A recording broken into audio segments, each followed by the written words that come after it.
இந்த வீடியோவில் வந்து பார்த்தீங்கன்னா 11ஆம் வகுப்பு தமிழ் பழைய புக்கில் பகுதி 5வது வீடியோ தான் நம்ம பார்க்க போகிறோம். இதுக்கு முன்னாடி வந்து பார்த்திங்கன்னா பகுதி 4 வரைக்கும் நம்ம பார்த்துருக்குறோம். எல்லாமே 1 மார்க் கொஸ்டின் அண்ட் ஆன்சர் தான். வீடியோவை கொஞ்சம் கூட ஸ்கிப் பண்ணாமல் முழுமையாக பாருங்கள், உங்களுக்கு ஹெல்ப்ஃபுல்லாக இருக்கும். இது வந்து ஓல்டு புக்கு 11ஆம் வகுப்பு. சிற்பி பாலசுப்ரமணியம் அவர்கள் கீழ்கண்ட எந்த ஊரில் பிறந்தார்?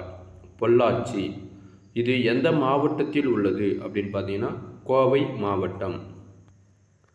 கருத்தோவியங்களை வடிவமைக்கும் சொல்லெழுவருள் என்று சிறப்பிக்கப்படுபவர் யார்? கருத்தோவியங்களை வடிவமைக்கும் சொல்லெழுறவர் அப்படின்னு சொல்கிறாங்க. சரிங்களா? ஸோ இது இவ்வாறு போற்றப்படக்கூடிய நபர் யார் அப்படின்னா சிற்பி பாலசுப்ரமணியம். இந்த வார்த்தை கொஞ்சம் பார்த்துக்குங்க. சரிங்களா? சொல்லெழுறவர். சரிங்களா? சொல்லெழுறவர் அப்படின்னு சொல்கிறாங்க. அடுத்து போவோம். சொல்லை தேர்ந்து செதுக்கி தமிழ் பாடல் ஆக்கும் சிற்பி என்று பாராட்டப்பட்டவர் யார் அப்படின்னா சிற்பி பாலசுப்ரமணியம். சிற்பி அவர்கள் கீழ்கண்ட எந்த பல்கலைக்கழகத்தின் தமிழ்துறை தலைவராக பணியாற்றினார்? பாரதியார் பல்கலைக்கழகம். சிற்பி பாலசுப்ரமணியம் அவர்கள் எழுதிய கவிதை நூல்களில் தவறானது எது? சிரித்த முத்துக்கள், ஒளிப்பறவை, சர்பயாகம், சூரிய நிழல், ஆதிரை, நிலவுப்பூ, இதெல்லாம் அவர் எழுதுனது. இந்த இலக்கிய சிந்தனை அப்படின்றது அவர் எழுதாதது. இலக்கிய சிந்தனை அதாவது மலையாள கவிதை, அலையும் சுவடும், ஒரு கிராமத்து நதி என்னும் உரைநடை நூல்களை எழுதும். அப்போது அதாவது கவிதை நூல்கள் அப்படின்னா இந்த சிரித்த முத்துக்கள், ஒளிப்பறவை, சர்பயாகம், சூரிய நிழல், ஒளி அதாவது நிலவுப்பூ, ஆதிரை, இதெல்லாம் வந்து கவிதைகள். இங்கே பாருங்கள், இலக்கிய சிந்தனை, நெக்ஸ்ட்டு மலையாள கவிதை, அலையும் சுவடும், ஒரு கிராமத்து நதி, இதெல்லாம் வந்து பார்த்தீங்கன்னா உரைநடை நூல்கள். சிற்பி பாலசுப்ரமணியம் எழுதிய உரைநடை நூல்களில் தவறானது எது அப்படின்றாங்க. பாருங்கள், மலையாள கவிதை, அலையும் சுவடும், ஒரு கிராமத்து நதி, இதெல்லாம் வந்து பார்த்தீங்கன்னா உரைநடை நூல்கள். நிலவுப்பு அப்படின்றது கவிதை நூல். சிற்பி எழுதிய கீழ்கண்ட எந்த நூலானது சாகித்ய அகாதமி விருது பெற்றது? ஒரு கிராமத்து நதி. ஸோ அதுக்குண்டான வருஷம் எப்போ அப்படின்னு சொல்லி கேட்குறாங்க. 2002. கீழ்கண்ட எந்த ஆண்டின் போது சிற்பி பாலசுப்ரமணியம் அவர்களுக்கு தமிழக அரசின் பாவேந்தர் பரிசு வழங்கப்பட்டது? 1991. தலை என்ற தலைப்பின் கவிதையை சிற்பி பாலசுப்ரமணியம் அவர்கள் கீழ்கண்ட எந்த நூலில் எழுதியுள்ளார் அப்படின்றாங்க. ஒளிப்பறவை. கண் என்ற தலைப்பின் கவிதை எழுதிய புலவர் யார் அப்படின்றாங்க. காமராசன். இந்த உலகில் பகல் பூக்களாக இருப்பவை எதுவென்று கவிஞர் தன் கவிதையில் கூறுகிறார் அப்படின்னு சொல்லி கேட்குறாங்க. கண்கள். கொட்டாவி நாட்டியத்தின் நட்டுவானர் என்று எவற்றை காமராசன் அவர்கள் கூறுகின்றார் அப்படின்னா கண் இமைகள். கீழ்கண்ட எவற்றை காமராசன் அவர்கள் ஊமை வண்டுகள் என்று கூறுகிறார் அப்படின்றாங்க. அதுவும் கண்கள் தான். பூக்களானது தாயின் கர்ப்பப்பையாகிய சோலையில் கீழ்கண்ட எத்தனையாவது மாதமாகி வசந்த காலத்தில் முட்டாகி மலர்கிறது அப்படின்றாங்க. 5வது மாதம். ஆன்மாவின் மொழியை பேசுபவையாக கீழ்கண்டவற்றில் எவை இருப்பதாக கவிஞர் குறிப்பிடுகிறார்? கண்ணீர் துளிகள். குருட்டுக்கு பொட்டு வைத்து கோல ஒப்பனை என்ற கவிஞர் யாரை குறிப்பிடுகிறார் அப்படின்னா பார்வையற்றவர்களின் விழிகள். குருட்டுக்கு பொட்டு வைத்து கோல ஒப்பனைகள் என்று யார் சொல்கிறாங்க? அதாவது இவர் யாருன்னா காமராசன். அப்படின்னா பார்வையற்றவர்களின் விழிகள். மனநாட்டின் தூதுவர்கள் என்று காமராசர் எதை சொல்கிறாங்க அப்படின்னா கண்கள் தான் சொல்கிறாங்க. இந்த உலகத்தின் மூச்சு காற்றின்றி அணையும் விளக்கு எதுவென்று சொல்கிறார் அப்படின்னு பார்த்தீங்கன்னா கண்கள் தான் வந்து சொல்கிறார். ஏன்னா காமராசன் எழுதினது கண் அப்படின்ற கவிதை, ஆகையினால் அதை அப்படியே கொடுத்துருக்குறாங்க. எப்போ பிறந்தாங்க அப்படின்னா 1942. காமராசன் அவர்களின் பிறந்த ஊர் எது அப்படின்னா போடி, மீனாட்சிபுரம் அப்படின்னு சொல்கிறாங்க. ஸோ ஆக்சுவலாக வந்து இவர் காமராசன் வந்து நம்ம சிலபஸில் கிடையாது, சும்மா ஜஸ்ட்டு பார்த்துங்க. கிராமிய சந்தங்களுடன் புது பார்வை திகழ படிம கவிதை பலவற்றை எழுதியவர் யார் அப்படின்னா காமராசன். காமராசனின் எந்த நூலானது கவிதை உலகில் ஒரு திருப்பத்தை உருவாக்கியதென அறிஞர்கள் கூறுகிறார்கள் அப்படின்னு கேட்குறாங்க. கருப்பு மலர்கள், இந்த கேள்வி கேட்பாங்க சரிங்களா. கருப்பு மலர்கள் வந்து காமராசன், நம்ம காமராசனையை வந்து கருப்பு கலரில் இருப்பார். கருப்பு மலர்கள் என்ற நூலானது கீழ்கண்ட எந்த ஆண்டின் போது வெளிவந்தது? 1971. உருவகம் என்ற வழக்கு புது கவிதைகளில் படிமம் என்று வழங்கப்படுகிறது. புது கவிதைகளுக்கு உயிர்ப்பும் வாழ்வும் வழங்குவது எது அப்படின்னா படிமங்கள். சொல்லுக்குள் ஆழ்ந்து கிடக்கும் இருண்மையும் துலக்கமும் கீழ்கண்டவற்றில் எதன் வாயிலாக தோன்றி தோன்றி மறையும் அப்படின்னா படிமங்கள். கவித்துவ காட்சிகளை விவரிக்கும் சொல்லாட்சிகளே என எது அப்படின்னா படிமங்கள். பகல் பூக்கள் என்ற சொல்லின் இலக்கண குறிப்பு என்ன? ஏழாம் வேற்றுமை தொகை. ஏழாம் வேற்றுமை தொகை. மணப்பறவை, புருவக்கொடி ஆகிய சொற்களின் இலக்கண குறிப்பு என்ன? உருவகங்கள். தண்ணீர் வங்கிகள் என்ற தலைப்பில் நீரின் அருமையை கவிதையாக கூறிய புலவர் யார்? கருணாநிதி. கருணாநிதி அவர்கள் கீழ்கண்ட எந்த இடத்தில் பிறந்தார்? சிதம்பரம். அண்ணாமலை பல்கலைக்கழகத்தில் புலவர் பட்டத் தேர்வில் முதல் வகுப்பில் தேர்ச்சி பெற்றவர் யார்? கருணாநிதி. கருணாநிதி அவர்கள் கீழ்கண்ட எந்த நூலின் முழுமைக்கும் உரை எழுதியுள்ளார்? பாருங்க, தொல்காப்பியம் சரிங்களா. தொல்காப்பியத்துக்கு முழுமையாக உரை எழுதியிருக்கிறாங்க, இது கேட்பாங்க சரிங்களா. கருணாநிதி அவர்கள் கீழ்கண்ட எந்த நூலில் தண்ணீர் வங்கிகள் என்ற கவிதை எழுதியுள்ளார்? நமக்குள் மலரட்டும் நல்லிணக்கம் அப்படின்றதுக்கு தான் எழுதியிருக்கிறாங்களாம். சரி, நமக்குள்ளே மலரட்டும் நல்லிலக்கணம். கருணாநிதி அவர்கள் கீழ்கண்ட எந்த ஆண்டின் போது பிறந்தார்? 1939. வான்மழை என்ற சொல்லின் இலக்கண குறிப்பு என்ன? ஐந்தாம் வேற்றுமை. உருபும் பயனும் உடன் தொக்க தொகையும். நம்மார்க்கும் குடியெல்லாம் நமனை அஞ்சோம் என்ற வரிகளை பாடியவர் யார்? திருநாவுக்கரசர். திருநாவுக்கரசர். நம்மார்க்கும் குடியெல்லாம் நமனை அஞ்சோம், நரகத்தின் இடர்பட்டோம் நடலை இல்லோம் அப்படின்னு சொல்லுவாங்க. இதில் நடலை என்றால் துன்பம், இதெல்லாம் தெரிஞ்சு வச்சுங்க.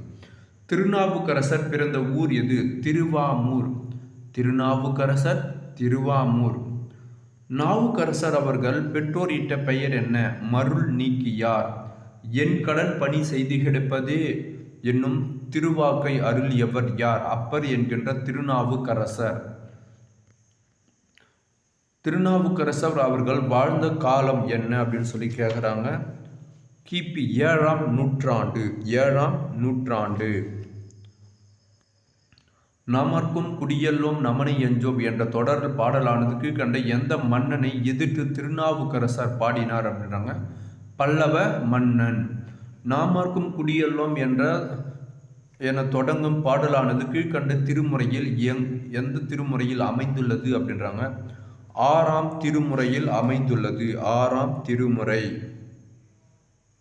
அதாவது 4, 5, 6 இதெல்லாம் ஸோ திருநாவுக்கரசர் தான் எழுதியிருப்பாங்க. அதில் 6ஆவது திருமுறை தான் பார்த்தீங்கன்னா இந்த பாடல் இடம்பெறும். நாமார்க்கும் குடியெல்லாம் அப்படின்னு சொல்லக்கூடிய இந்த பாடல் இடம்பெற்றிருக்குதான். அதுக்கடுத்தது போவோம். நாவுக்கரசர் பாடிய நாமார்க்கும் குடியெல்லாம் நமனை அஞ்சோம் என்ற வரி பாடலை கீழ்கண்ட எந்த தாண்டகத்தில் பாடியுள்ளார் அப்படின்னாங்க? மறுமாற்ற திருத்தாண்டகம். மறுமாற்ற திருத்தாண்டகம். அதுக்கு அடுத்தது போலாம் பாருங்க. நாவுக்கரசர் அவர்கள் சமண சமயத்தில் இணைந்த பிறகு கீழ்கண்ட எந்த பெயரில் அழைக்கப்பட்டார் அப்படின்றாங்க? ஸோ அவங்க பெற்றோரிட்ட பெயர் பார்த்தீங்கன்னா மருள் நீக்கியார், வாசியர், அப்பரடிகள் எனவும் இவர் வழங்கப்படுகிறார் அப்படின்னு சொல்கிறாங்க.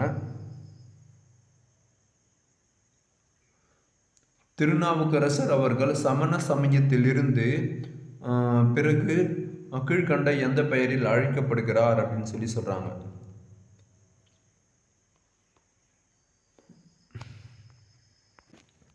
இந்த கொஸ்டினுக்கு வந்து வாசிகர் அப்படின்றத சரியான ஆன்சர். அடுத்து போவோம். கொய் மலர் என்ற சொல்லின் இலக்கண குறிப்பு யாது அப்படின்றாங்க. ஸோ இது வந்து வினைத்தொகை தான். முக்காலத்தை உணர்த்தும். நடலை என்பதன் பொருள் என்றால் இறப்பு. சரிங்களா? நடலை என்பதன் பொருள் வந்து இறப்பு. சரிங்களா? நான் வந்து நடல் அப்படின்னா துன்பம் அப்படின்னு சொல்லியிருந்தேன். சரிங்களா? ஆப்ஷனுக்கு ஏற்ற மாதிரி போடுங்க. இது வந்து பார்த்தீங்கன்னா நடலை என்றால் இறப்பு அப்படின்றது சரியானது. சரிங்களா? பிணினா நோய். ஏமாப்போம் அப்படின்னா பாதுகாப்புடன் உள்ளோம். நமன் என்றால் யமன். இடர்படோம் அப்படின்னு சொல்கிறாங்க. இது வந்து பார்த்தீங்கன்னா இடர்படோம் என்பது 7ஆம் வேற்றுமை விரி அப்படின்னு சொல்கிறாங்க. ஆழிமலை கண்ணா ஒன்று நீ கைகரவேல் என்ற பாடலை பாடியவர் யார் அப்படின்னா ஆண்டாள். ஆழிமலை கண்ணா ஒன்று நீ கைகரவேல் என தொடங்கும் பாடலானது கீழ்கண்ட எந்த நூலில் இடம்பெற்றுள்ளதுன்னா திருப்பாவை. ஆழிமலை கண்ணா ஒன்று நீ கைகரவேல் என தொடங்கும் பாடலானது திருப்பாவை என்னும் நூலில் எத்தனையாவது பாடலாக உள்ளது அப்படின்றாங்க. 4ஆம் பாடல். பக்தி காலத்தில் எழுதப்பட்ட உயரிய பக்தி இலக்கியம் எது அப்படின்னா திருப்பாவை. ஸோ ஆழ்வார்களால் வாதம் அனைத்திற்கும் வித்து என்று புகழப்படுவது எது அப்படின்றாங்க. திருப்பாவை. திருப்பாவை 4000 திவ்ய பிரபந்த தொகுப்பில் திருப்பாவை நூலானது எத்தனையாவது பிரபந்தமாக வைக்கப்பட்டுள்ளதுன்னா 3வது பிரபந்தம். பாவை என்பது கீழ்கண்ட வாக்கியங்களில் ஒன்றாக குறிப்பிட்டதுன்னா சிற்றிலக்கியங்கள். அதாவது பாவை அப்படின்னு சொல்கிறாங்க. சரிங்களா? இந்த பாவை அப்படின்றது திருப்பாவை வந்து பார்த்தீங்கன்னா 30 வெண்பாக்களால் ஆனது அப்படின்னு சொல்கிறேன். பாவை என்பது சிற்றிலக்கிய வகைகளில் ஒன்று. தவறையும் கூட பக்தி இலக்கியம் போட்டுறாதீங்க. சிற்றிலக்கிய வகையில் ஒன்று. பாவை என்ற சொல்லானது கீழ்கண்ட எந்த படிமத்தை குறிப்பிடுகிறது அப்படின்னு சொல்கிறாங்க. பொம்மை. பாவை என்றால் பொம்மை. பாவை என்ற சொல்லின் சிறப்பு யாதுன்னா இருமடி யாகு பெயர். இருமடி யாகு பெயர். திருப்பாவை நூலில் மொத்தம் எத்தனை பாடல்கள் உள்ளது அப்படின்னா 30 பாடல்கள் உள்ளது. திருப்பாவை அருளிய ஆண்டாள் கீழ்கண்டவற்றில் யாருடைய வளர்ப்பு மகள் அப்படின்றாங்க. பெரியாழ்வார். கீழ்கண்ட யாரை மழைக்கு அதிபராக ஆண்டாள் கூறுகிறார் அப்படின்றாங்க. அதாவது பர்ஜன்யன் அப்படின்னு சொல்லக்கூடியதான். சரிங்களா? பர்ஜன்யன். நெக்ஸ்ட் போவோம். சர்க்கம் என்ற சொல்லின் பொருள் யாது அப்படின்னு சொல்லி கேட்குறாங்க. வில். வில் அப்படின்றதான் சரியான ஆன்சர். வில். அடுத்து போவோம்.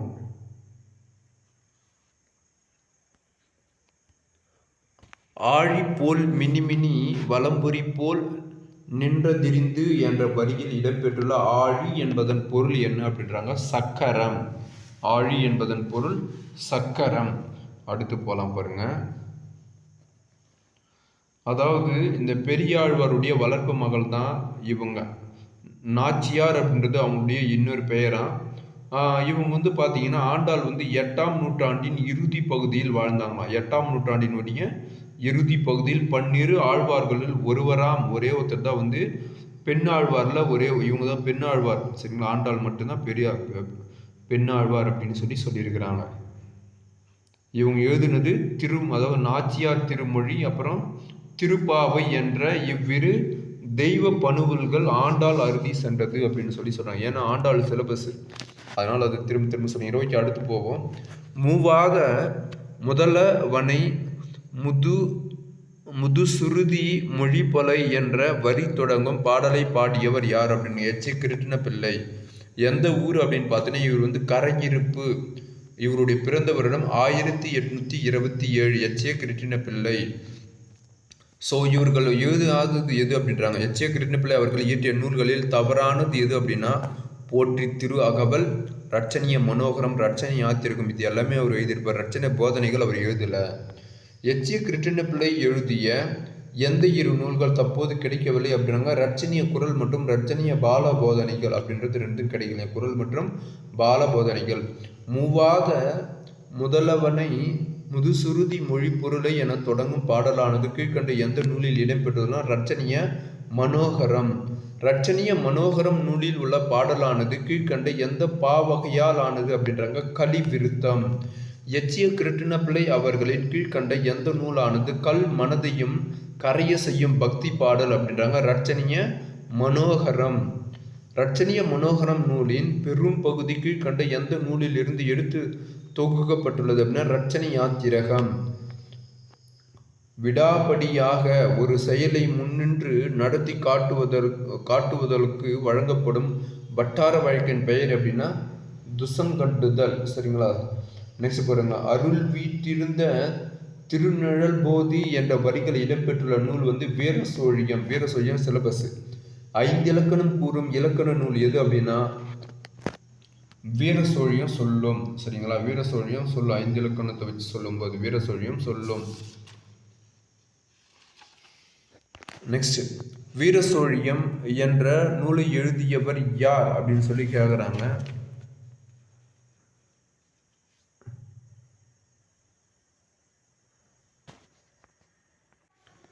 புத்தமித்திரர். சரிங்களா? புத்தமித்திரர் அப்படின்றது தான் சரியான ஆன்சர். புத்தமித்திரர். நீங்க பாருங்க, வீர ராஜேந்திர சோழன் விருப்பத்திற்கு ஏற்ப புத்தமித்திரரால் எழுதப்பட்ட இந்நூலுக்கு பெரும் தேவனார் உரை கண்டார் அப்படின்னு சொல்லி சொல்றாங்க. சரிங்களா?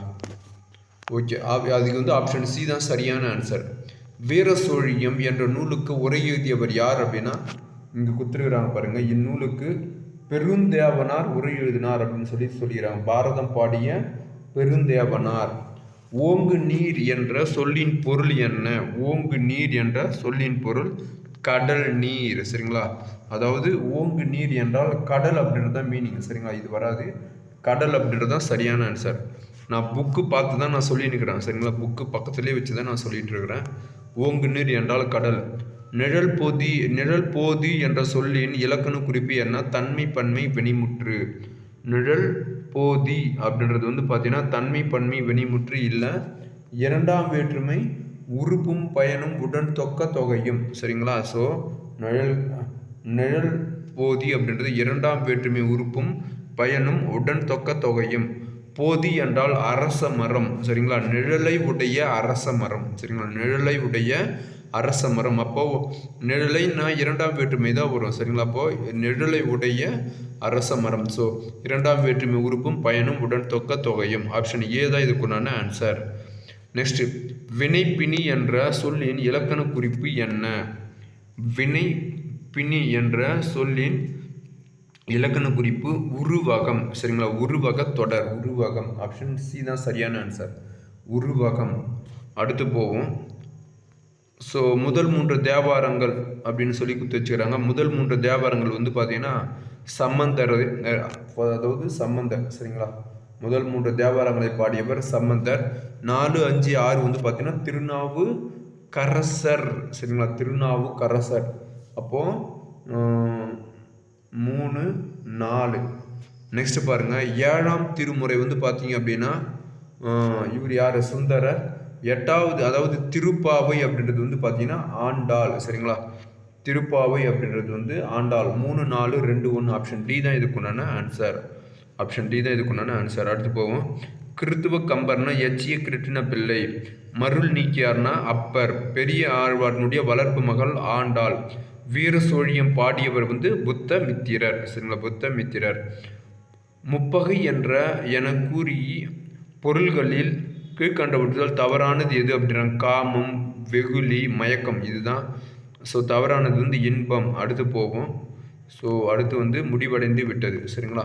ஸோ இன்னும் 6, 7 இன்னும் 2 பார்ட் இருக்குது. அது பார்த்தீங்கன்னா நாளை அல்லது நாளை மறுநாள். சரிங்களா? ஸோ முடிச்சிடலாம். நன்றி, வணக்கம்.